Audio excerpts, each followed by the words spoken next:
Hello everyone, welcome you all on my YouTube channel Future Mentor. Today in this video we will discuss about NCF 2005.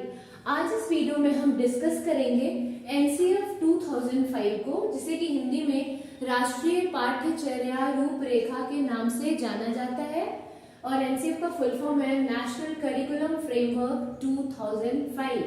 तो आज इस video में हम देखेंगे कि NCF 2005 है क्या, उससे रिलेटेड कुछ इम्पोर्टेंट पॉइंट्स को।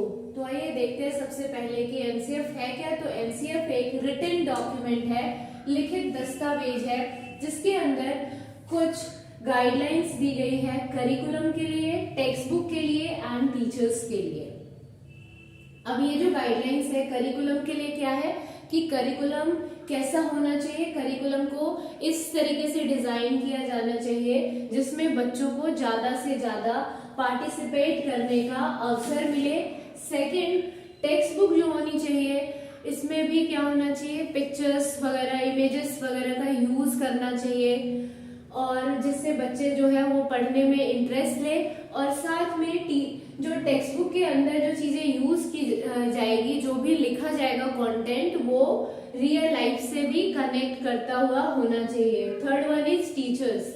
अब टीचर्स के लिए गाइडिंग प्रिंसिपल में क्या आता है कि टीचर्स को बच्चों को एंगेज करने के लिए ज्यादा से ज्यादा बच्चे टीचिंग लर्निंग प्रोसेस के दौरान पार्टिसिपेट करें। इसके लिए उन्हें क्या करना है, डिफरेंट TLMs यूज करने हैं, टीचिंग लर्निंग मटेरियल्स यूज करने हैं, various teaching learning aids use करने हैं, सो डैट कि ज्यादा से ज्यादा बच्चे जो है वो टीचिंग लर्निंग प्रोसेस के दौरान पार्टिसिपेट करें, बच्चों को पार्टिसिपेट करने के अवसर प्रदान किए जाए।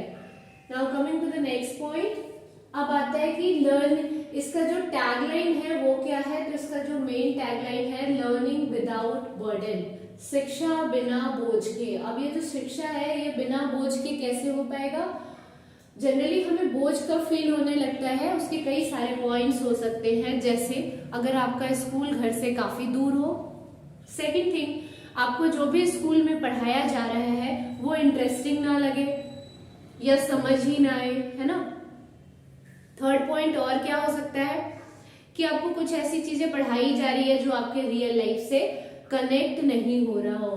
तो यहाँ शिक्षा बिना बोझ की बात की गई है। अब शिक्षा बिना बोझ को हटाने के लिए क्या किया जाएगा, तो इसके लिए कुछ गाइडिंग प्रिंसिपल्स लाए गए। ये जो गाइडिंग प्रिंसिपल है NCF के 5 गाइडिंग प्रिंसिपल है और ये काफी इंपॉर्टेंट है। जनरली जो क्वेश्चंस पूछे जाते हैं वो इन्हीं गाइडिंग प्रिंसिपल से पूछे जाते हैं और ये जो गाइडिंग प्रिंसिपल है ये हर एक सब्जेक्ट की NCF के लिए जो सब्जेक्ट पेडागोजी के जो क्वेश्चंस पूछे जाते हैं सीटेट में, रीट में या फिर किसी और भी टीचिंग एग्जाम्स में लाइक DSSSB, KVS, वहां भी आपके लिए इक्वली हेल्पफुल होगा। तो सबसे पहले हम देखते हैं जो फर्स्ट गाइडिंग प्रिंसिपल है वो है to shift from rote learning.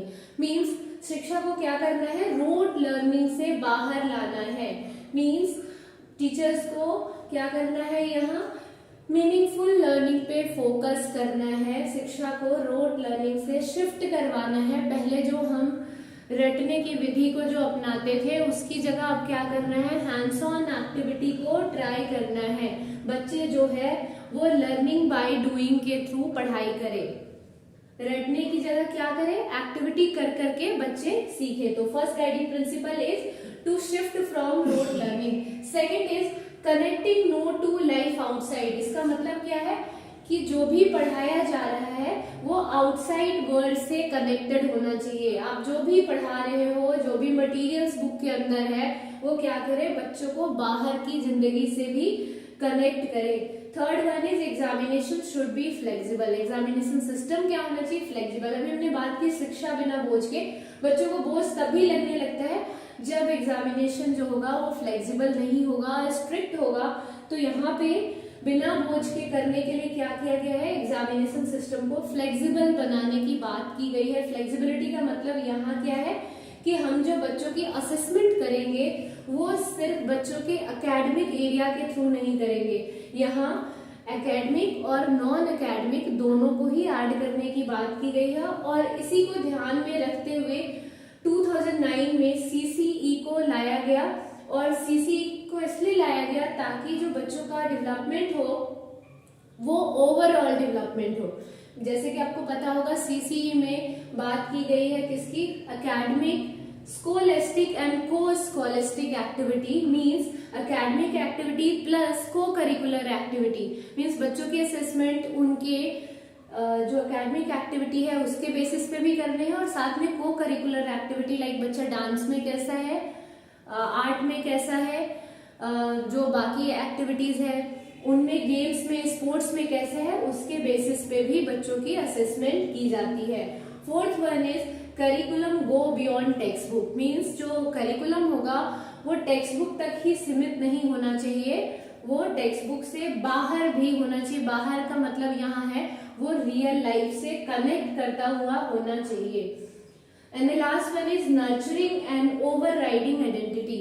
अब इसका मतलब क्या है कि बच्चों को हमें मतलब ऐसी शिक्षा देनी है जिससे बच्चों में अपने नेशन के लिए रिस्पेक्ट जो है वो जागृत हो, नेशनल एंड डेमोक्रेटिक वैल्यूज बच्चे में आए, बच्चा जो है उनका अपने राष्ट्र के लिए, अपने देश के लिए क्या ड्यूटी है, क्या रिस्पॉन्सिबिलिटी है उसको समझे, and must do something for society, means अपनी सोसाइटी के लिए भी कुछ करे, बच्चे को ये समझ आए कि उनका दायित्व अपनी सोसाइटी के लिए भी है। ठीक है, और इसी को ध्यान में रखते हुए दिल्ली गवर्नमेंट के द्वारा एक देशभक्ति करिकुलम लाया गया है जिसका मेन मोटो भी यही है कि बच्चों में हमें नेशनल एंड डेमोक्रेटिक वैल्यूज जो है वो इनकलकेट करनी है, मतलब देशभक्ति के थ्रू बच्चों में बंधुता, स्वतंत्रता, समानता की भावना जो है वो जागृत करनी है। तो ये थे कुछ गाइडिंग प्रिंसिपल एनसीएफ के to shift from rote learning, collecting knowledge to outside curriculum, go beyond text book, nurturing and overriding identity. Now ये जो चीजें हैं वो क्या थी कि ये गाइडलाइंस है, ये जो थे एम्स थे, अब इसको इम्प्लीमेंट कैसे किया गया, ये तो तैयार कर लिया गया, अब इसे इम्प्लीमेंट किस तरीके से किया गया एनसीएफ 2005 को, तो हम देखेंगे। सबसे पहले एनसीएफ 2005 जो एक रिटन डॉक्यूमेंट्स बन के तैयार हुआ उसे पहले 22 लैंग्वेज में ट्रांसलेट किया गया। डिफरेंट 22 लैंग्वेज, हमारे जो 22 लैंग्वेज है उनमें ट्रांसलेट किया गया और इसके लिए एनसीईआरटी ने जितने भी 17 स्टेट्स थे उनको 10 लाख रुपीज जो है एज ए फंड प्रोवाइड किया और उन्हें कहा गया कि वो एनसीएफ को अपनी लोकल लैंग्वेज में प्रमोट करे। ठीक है, यहाँ एनसीएफ को प्रमोट करने का मतलब क्या है, एनसीएफ की जो गाइडिंग प्रिंसिपल है उसको फॉलो करते हुए अपना करिकुलम, टेक्स्ट बुक और टीचिंग लर्निंग स्ट्रैटेजी को डिजाइन करें। और लोकल लैंग्वेज की बात की गई है, लोकल लैंग्वेज की बात इसलिए की गई है क्योंकि ये समझा जाता है कि बच्चे जो है अपनी लोकल लैंग्वेज में, अपनी मातृभाषा में किसी भी चीज को बहुत ही अच्छे तरीके से समझते हैं। अगर हम एनईपी 2020 की बात करें, नेशनल एजुकेशन पॉलिसी 2020, तो वहां भी यही बात की गई है कि जो बच्चों को जो फंडामेंटल एजुकेशन दी जाएगी, जो 3 से 5 साल के बच्चों को जो एजुकेशन देने की बात की गई है, 3 से 5 ही नहीं, 2nd क्लास तक के बच्चों को जो एजुकेशन देने की बात की गई है, वहां भी कहा गया कि बच्चों को क्या करना है, उनकी मदर टंग में पढ़ाना है ताकि ज्यादा से ज्यादा बच्चे जो है वो टीचिंग प्रोसेस के दौरान पार्टिसिपेट कर सके। नेक्स्ट, इसे सबसे पहले आपने देखा 22 लैंग्वेज में ट्रांसलेट किया गया, 17 स्टेट गवर्नमेंट को इन्फ्लुएंस किया गया कि एनसीएफ को अपनी लोकल लैंग्वेज में इंप्लीमेंट करे और इसके लिए एनसीईआरटी ने 10 लाख रुपीज जो है स्टेट गवर्नमेंट को एज अ फंड प्रोवाइड किया और इसे इंप्लीमेंट करने में, लागू करने में एससीईआरटी एंड डाइट ने हेल्प की। नेक्स्ट, अब आता है कि आखिर इसे क्यों लागू किया गया, क्या रीजंस थे कि लागू किया गया। तो सबसे बड़ा रीजन था कि लॉन्ग वॉक टू स्कूल। जब हमने सबसे पहले बात की कि बच्चों को शिक्षा जो बोझ फील होने लगता है उसका रीजन क्या होता है, स्कूल का बहुत दूर होना। तो बच्चे जो है वो काफी डिस्टेंस कवर करके स्कूल जाते थे इसकी वजह से। नेक्स्ट, हैवी स्कूल बैग काफी हैवी होता था और आपको पता होगा 2nd क्लास तक के बच्चों को इसके अंदर ये प्रावधान दिया गया कि वो स्कूल में बिना बैग के आ सकते हैं, मतलब उनका जो स्कूल बैग होता है वो स्कूल में ही रख लिया जाता है। Next is very strict time table. जो टाइम टेबल था वो बहुत ही स्ट्रिक्ट था, इसमें कोई भी ब्रेक वगैरह प्रोवाइड नहीं की जाती थी।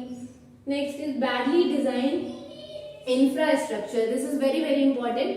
पहले क्या होता था कि बच्चों को, अभी भी कुछ स्कूल्स होंगे जहाँ गांव वगैरह में, विलेज एरिया में जहाँ ऐसा होता है, बच्चों को नीचे बिठा दिया जाता है पढ़ने के लिए, जिसकी वजह से वो कंफर्टेबल फील नहीं करते हैं और अच्छे से पढ़ाई नहीं कर पाते हैं। तो जो इंफ्रास्ट्रक्चर है अगर वो बैडली डिजाइन है तो उसको ठीक करने की बात की गई। ये भी एक रीजन था कि एनसीएफ को लाया गया। Next is corporal punishment. Corporal punishment का मतलब क्या है कि जैसे किसी को मुर्गा बना देना, हाथ खड़े करवा देना, तो next is rote and monotonous learning style.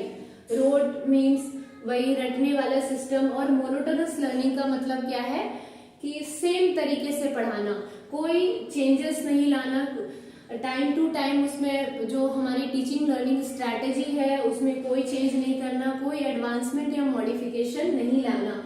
Next, no creative activity, कोई क्रिएटिव एक्टिविटी जो है वो इन्वॉल्व नहीं की जाती थी। इन चीजों को ध्यान में रखते हुए ये रीजंस थे जिसकी वजह से एनसीएफ 2005 को लाया गया। अब आता है कि इसके हेड कौन थे, तो इसके हेड थे प्रोफेसर यशपाल, और ये जो एनसीएफ है वो प्रोसीड करता है एनसीएफ 1988 को और एनसीएफ 1988 को।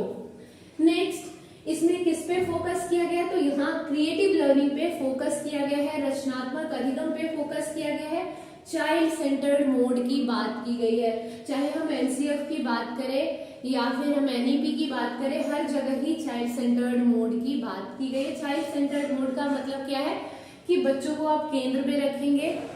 आपका काम सिर्फ एक टीचर का काम सिर्फ क्या है, फैसिलिटेटर का है, सुविधादायक का है, उसका काम सिर्फ बच्चों को हेल्प करना है, ना कि आप खुद से ही क्वेश्चन को सॉल्व करने लगोगे। आपका काम सिर्फ एक फैसिलिटेटर का है और बच्चों को ज्यादा से ज्यादा अवसर प्रोवाइड करने हैं कि बच्चे जो है वो टीचिंग लर्निंग प्रोसेस में पार्टिसिपेट करें। So this is all about NCF 2005। यहाँ आपने देखा कि एनसीएफ 2005 क्या है, तो ये एक रिटन डॉक्यूमेंट्स है जिसका टैगलाइन है शिक्षा बिना बोझ के, और इसके कुछ ये 5 गाइडिंग प्रिंसिपल है जहाँ पे मेनली जो फोकस किया गया है वो चाइल्ड सेंटर्ड एजुकेशन पे फोकस किया गया है, और नॉलेज को, जो हमारे किताबी ज्ञान है उसको बाहर से कनेक्ट करने, बाहर की दुनिया के साथ कनेक्ट करने की बात की गई है, और इसे 22 लैंग्वेज में ट्रांसलेट किया गया और 17 स्टेट्स में इम्प्लीमेंट करने की बात की गई, और इसके लिए एनसीईआरटी ने 10 लाख रुपीज जो है स्टेट गवर्नमेंट को प्रोवाइड किया। सो आई होप सो आप सभी को ये वीडियो पसंद आया होगा। अगर वीडियो पसंद आया तो प्लीज वीडियो को लाइक करें, आन चैनल को सब्सक्राइब करें और ज्यादा से ज्यादा लोगों के साथ वीडियो को शेयर करें सो दैट मैक्सिमम लोगों को इस वीडियो के थ्रू बेनिफिट मिल पाए। Thanks for watching this video. Thank you all.